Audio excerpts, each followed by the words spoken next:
Assalamualaikum warahmatullahi wabarakatuh. Yang terhormat Bu Nadia Fadila Fidiallah, SPD MPD, dan teman-teman sekalian yang kami cintai, kami dari kelompok 9 akan memaparkan mengenai model pembelajaran dari Dick and Carey. Nah, sebelum itu izinkan kami memperkenalkan diri terlebih dahulu. Perkenalkan, nama saya Nabila Kansarahima dengan NIM 17076240095 dari Prodi Pendidikan Bisnis kelas B. Perkenalkan, nama saya Aska Ahmad dengan NIM 17076241001. Nama aku Syifa Dunia dengan NIM 170762401. Nama saya Gregorius Bagasindra Tahari Satya dengan NIM 17076240036.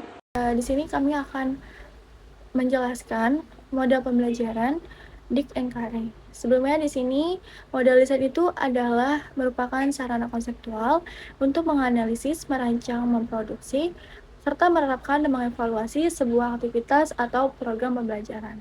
Dan model Dick and Carey ini adalah model pendekatan sistem atau model pendekatan instruksional yang berorientasi pada pemaparan tahapan penelitian secara deskriptif yang dikembangkan oleh Walter Dick, Luke Carey, dan James O. Carey.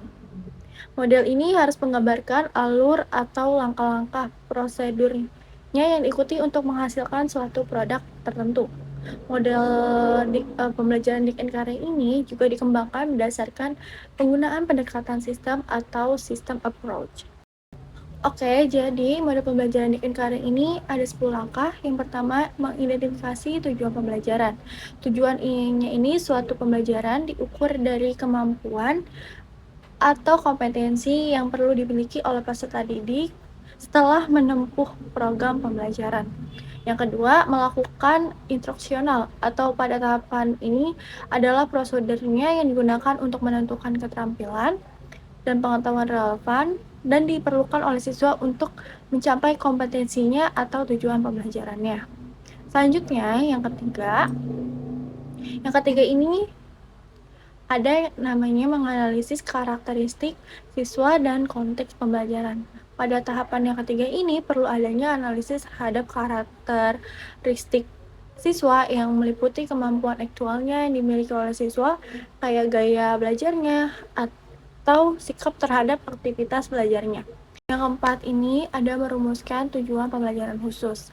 Untuk merumuskan tujuan pembelajaran khusus ini ada 3 hal yang perlu mendapatkan perhatian. Yang pertama itu menentukan pengetahuan dan keterampilan, yang kedua kondisinya yang perlu diperlukan, dan terakhir itu indikator atau kriterianya. Yang kelima ini mengembangkan alat atau instrumen penilaian. Di tahapan yang kelima ini, instrumen harus ini dapat mengukur performa siswa dalam mencapai tujuan pembelajarannya yang telah dirumuskan. Oke, selanjutnya akan dilanjutkan oleh rekan saya. Terima kasih. Baik, untuk poin selanjutnya yaitu mengembangkan strategi pembelajaran. Nah, hal yang perlu diperhatikan dalam pemilihan strategi pembelajaran atau instructional strategi adalah teori, penelitian, karakteristik media, materi atau substansi, dan karakteristik siswa. Lalu, poin selanjutnya yaitu mengembangkan dan memilih bahan ajar. Nah, pemilihan media pembelajaran ini harus disesuaikan dengan tujuan, kebutuhan siswa, dan strategi pembelajaran yang dipilih. Poin selanjutnya yaitu merancang dan mengembangkan evaluasi formatif. Evaluasi ini dilakukan untuk mengetahui kekuatan dan kelemahan program pembelajaran. Hasil dari proses evaluasi dapat digunakan sebagai masukan untuk memperbaiki draft program. Lalu, poin selanjutnya yaitu melakukan revisi terhadap program pembelajaran. Nah, revisi ini dilakukan berdasarkan data evaluasi formatif untuk mengetahui kelemahan-kelemahan yang dimiliki oleh program pembelajaran. Lalu, poin yang terakhir yaitu merancang dan mengembangkan evaluasi sumatif.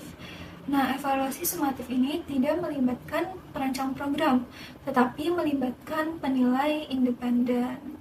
Seperti itu. Nah, untuk selanjutnya akan saya serahkan kepada rekan saya. Dalam kesempatan kali ini saya akan membahas tentang kelebihan dalam desain model pembelajaran Dick and Carey. Yang pertama yaitu pendekatan sistematis dan terstruktur. Model ini menyusun proses pengembangan pembelajaran secara logis dan sistematis, agar tidak melewatkan langkah-langkah penting dalam proses pembelajaran. Dan yang kedua itu fleksibel dan dapat disesuaikan.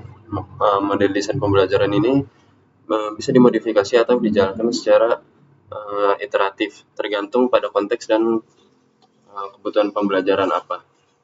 Itu mengapa disebut fleksibel dan dapat disesuaikan.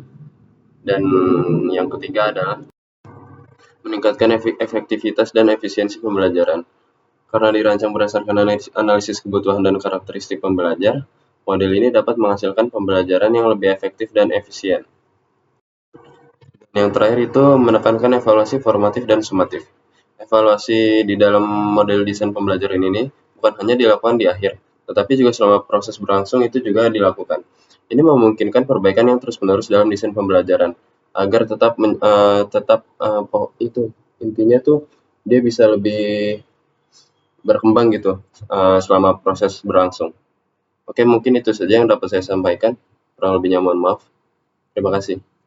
Baik, yang selanjutnya saya akan menjelaskan mengenai kelemahan metode pembelajaran Dick and Carey. Yang pertama, terlalu kaku dan linear. Model ini mengharuskan setiap langkah dilakukan secara berurutan, sehingga jika ada perubahan, kebutuhan, atau kondisi pembelajaran, sulit untuk menyesuaikan di tengah jalan. Ini membuatnya kurang fleksibel, terutama dalam situasi kelas yang dinamis. Yang kedua, membutuhkan waktu dan sumber daya yang besar. Karena desainnya sangat sistematis, proses perancangan dan pengembangan bisa memakan waktu yang lama.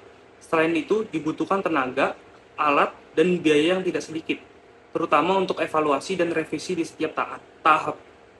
Yang ketiga, kurang memperhatikan perbedaan individu. Model ini fokus pada tujuan umum dan kurang memberikan ruang untuk perbedaan gaya belajar, kemampuan, dan kebutuhan khusus dari peserta didik. Hal ini bisa membuat pembelajaran terlalu kaku dan kurang personal. Yang keempat, terlalu menekankan evaluasi terukur. Penilaian dalam model ini lebih menekankan pada aspek yang lebih diukur, seperti hasil ujian atau tes kognitif. Aspek penting lainnya seperti motivasi, kreativitas, dan pembentukan karakter bisa kurang tergarap dengan baik. Lalu yang kelima ada kurang sesuai dalam pembelajaran kontekstual dan modern. Model ini sangat cocok untuk pembelajaran berbasis keterampilan atau prosedur, namun kurang tepat jika diterapkan pada pembelajaran yang bersifat eksploratif, kolaboratif, atau berbasis masalah yang lebih kompleks. Lalu yang terakhir, yang keenam adalah keterbatasan dalam pembelajaran kontekstual. Model ini tidak secara eksplisit mempertimbangkan konteks sosial, budaya, atau lingkungan belajar secara mendalam. Demikian pemaparan model pembelajaran Dick and Carey dari kelompok kami. Semoga dapat menambah wawasan dan ilmu teman-teman sekalian. Sekian dari kami. Wassalamualaikum warahmatullahi wabarakatuh.